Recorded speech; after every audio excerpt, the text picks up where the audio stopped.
It can be a huge relief to finally have an answer.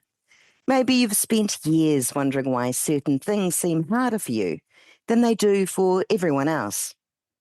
Why you struggle to focus. Why social situations feel exhausting. Why school, work, relationships, or everyday life never seem to come with the instruction manual everyone else received.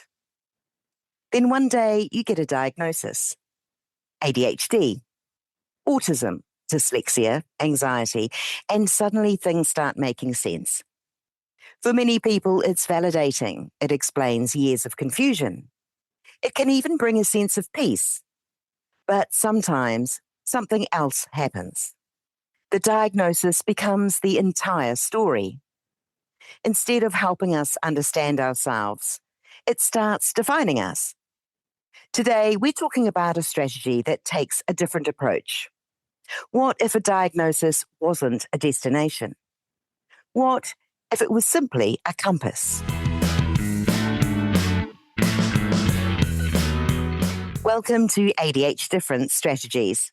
I'm Julie Legg, your host, author of The Missing Piece, and an ADHD advocate.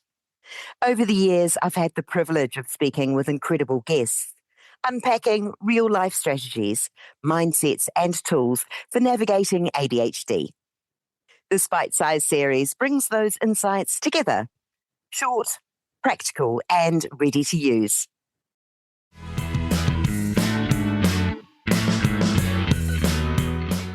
Today's strategy comes from my conversation with ADHD coach Carol Siege. Carol is also the mother of 4 neurodivergent sons, and she has spent years helping people better understand both themselves and their children. Carol's perspective encourages self-understanding without becoming trapped by a diagnosis. Let's hear Carol explain it in her own words. What's important is understanding oneself, but also not getting too hung up on that label. What is the lived experience, and what do we each need to understand about ourselves and how we make our way through the world? It's not uncommon for there to be comorbidity, meaning if you have one diagnosis, you are also likely to have at least one other diagnosis. Where those lines are, I firmly believe is less important than what it means and what you have, what skills you need to learn, and where your strengths are as well. A diagnosis can be life-changing. It can explain patterns you've struggled with for years and help you access support, accommodations, and tools that genuinely make life easier. But Carol reminds us that understanding yourself is important without becoming overly attached to the label itself. The diagnosis is information. It's not an identity. Think of it like a compass. A compass helps you understand where you are and which direction to travel next. It doesn't tell you where you can and can't go. The real value of a diagnosis isn't the label.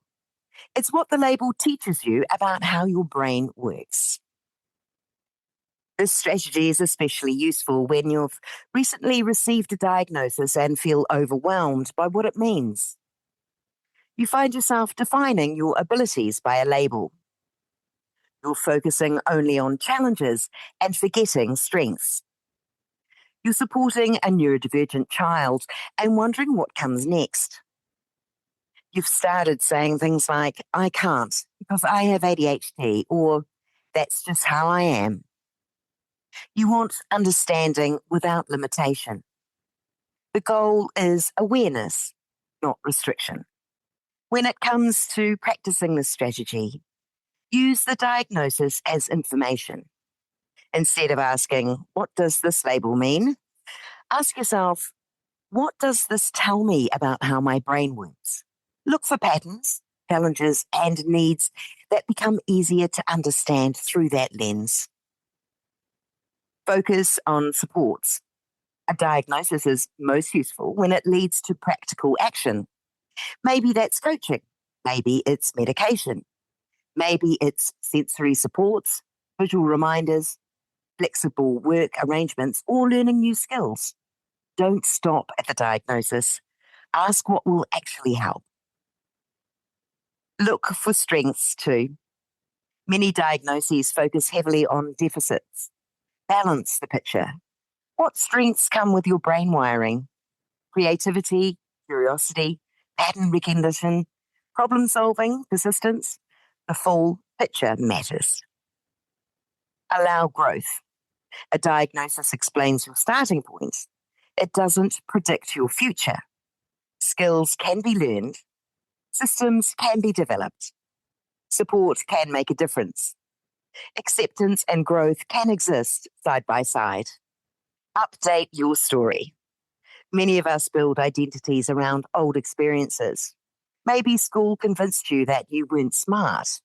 Maybe work convinced you that you were lazy. A diagnosis can help rewrite those stories. Don't let a belief formed at 14 decide what's possible at 44. Research shows that people who embrace and understand their neurodivergence often report better well-being and quality of life than those who spend their energy masking or suppressing their differences. Studies also suggest that recognizing strengths associated with ADHD and autism is linked to better self-esteem, greater resilience, and improved emotional well-being. The diagnosis itself isn't what creates positive outcomes. It's how that diagnosis becomes integrated into a person's identity. A flexible identity creates room for self compassion, learning, and growth. A rigid identity can become limiting. In other words, understanding helps. Being defined by the label doesn't. One of the things I love most about this strategy is that it reminds us we're more than just a diagnosis. A label can provide clarity, it can explain challenges, it can help us find support, but it doesn't determine our potential. The diagnosis is not the destination, it's the map reference, the compass, a useful piece of information. Learn from it, use it, but don't live inside it. A big thanks again to Carol Siege for sharing this perspective and for being part of the broader ADHD difference conversation. If you'd like to hear more from that episode, head over to our main series and listen to Season 2, Episode 18. Thanks for tuning in. For more practical tools for beautifully different brains, hit the subscribe button.